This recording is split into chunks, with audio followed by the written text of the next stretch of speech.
rooted in microbrew culture in Northeast PA. This is another edition of the BeerBuzz.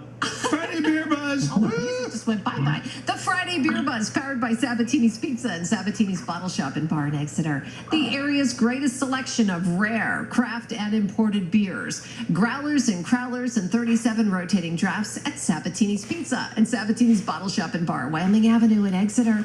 Lindo Sabatini's with us. Good morning, Lindo. What's happening?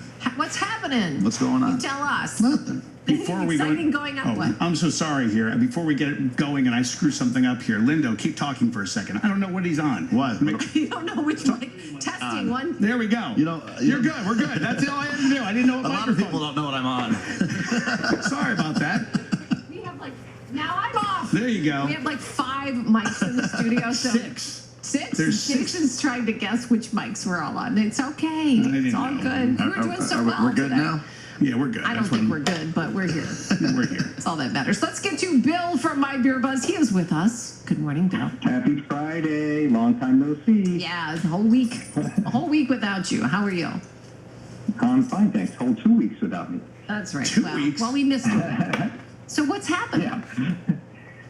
Not a lot is happening, but we do have a Deer Buzz today. And this is one, people are finding some good questions that I don't even know the answers to. So a lot of these I have to go look it up. But somebody asked me, in the U.S. we have quite a few craft breweries. Is this common in other countries? And so I did a little research on it, and it is not as common as it is in the U.S., but there are a significant number of these small independent craft breweries all over the world. And just to give you some idea of that, China has 550, Japan has 493, Germany has 1,528, the UK has 2,426. And most other countries that I looked at, the numbers were not significant. The numbers were actually very low. And to give you the sort of compare and contrast on that, the United States right now has about 9,247 small and independent craft breweries. So we're out ahead of the game, but we're not alone in that segment. Wow. They're catching up. They got a long way to go. The UK was the second largest at 2,400, so they got a little work to do. But I guess if there are all these ways you can compare this per capita and per population kind of thing. When you're talking most of these countries, though, they've had breweries on every corner by every church for so long, so that most of these are established breweries, so they might not classify as an independent, but they've been there forever. I mean, right? Yeah, something like Belgium. The Belgian breweries, there are quite a few of them, but the number was surprisingly low overall, because again, the country is not that big. So we do have some beer news today, and our beer news continues down that same trend of what Lindo and I have been talking about, and that is the bubble bursting. And first up, Cellar Maker Brewing in California has been acquired by acquired the Rare Barrel in Berkeley, California. Smutty Nose in New Hampshire is closing their Smut Labs brewery and kitchen in Dover, New Hampshire. And the one I just heard about this morning, this was like kind of a quickie this morning, Lagunitas Seattle Tap Room and Brewery is closing on January 8th. Wow. So, these are all a sign of the times, a sign of COVID and tough economy and supply chain. So I like it when somebody else purchases, when a small craft purchases another small craft, because that the ethos is going to continue on, and that the small and independent is going to continue on. But when they close outright, you would think Lagunitas has the backing of Heineken, and from all accounts, the Seattle tap room was doing really, really well, and then they just made a quick announcement this morning that they're closing in January. So, sorry to see them go. We do have a little bit more news, just one or two more items. Dogfish Head is adding a Samuel Adams Utopias barrel-aged Cuban-style breakfast stout. And boy, that's a mouthful, Yeah, right? sure But is. Sam Adams, Sam Adams does this special beer called Utopias every year, and it's barrel aged, and so they're going to use barrels that were previously used for Utopias. And I guess a Cuban-style breakfast stout has Cuban bread and coffee in it, and it's similar to French bread. I went and looked that one up as well. It's just a white bread that is very similar to a French baguette. That beer will hit 7% ABV, and it will be packaged in 500 ml bottles, so it's a little more special than the cans and so forth that they've been using. And our last piece, and this will test my pronunciations on a Friday, Sierra Nevada is adding a FOMO exclusive beer called Nectaronema Ikron.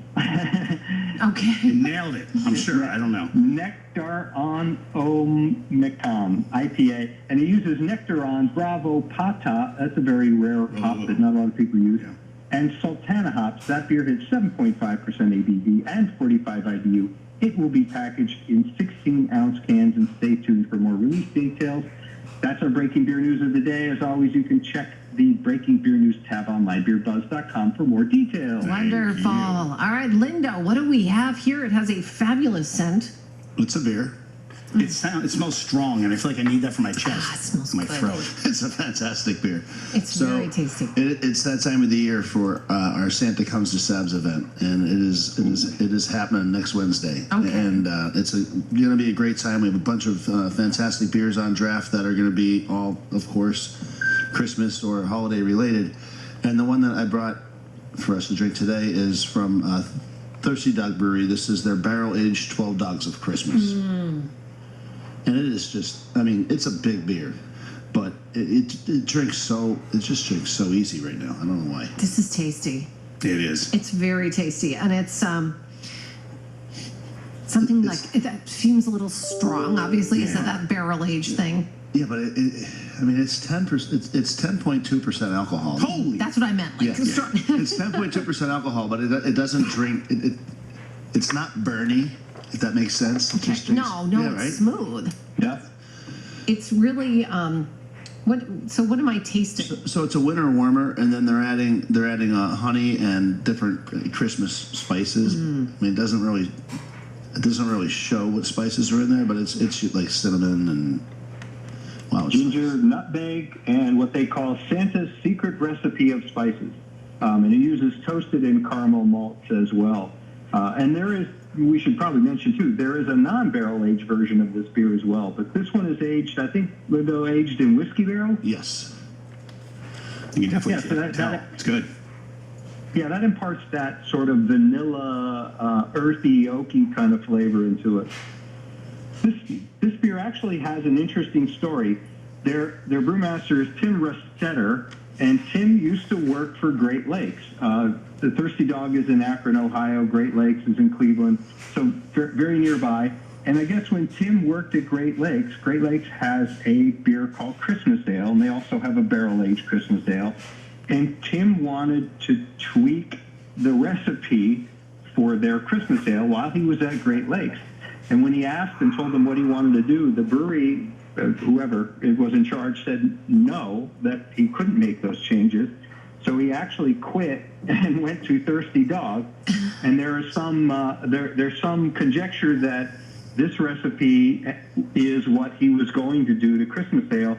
So Great Lakes is not calling it this, but there are some people saying that he stole the recipe from Great Lakes. That is to typical make Tim. 12 Dogs of I Christmas. think they should have let him brew this, because if this was the beer, this is one they would have wanted on their lineup. Yeah. But as far as the event goes, this coming Yeah, like I was going to Wednesday, say, it's- Santa yeah. Comes to Savs is this Wednesday. It's So this tell us Wednesday, what the and- time and what people will find. So the beers are going to be on the majority of the day, but most people come in the evening, 6 o'clock, 7 o'clock. Come earlier if you want to make sure you get a table. It's going to be about 10 different beers, and an exciting thing coming back that we haven't done in a long time is a firkin. So we're gonna. Can we say that on the air? You can say for A firkin is cask conditioned ale.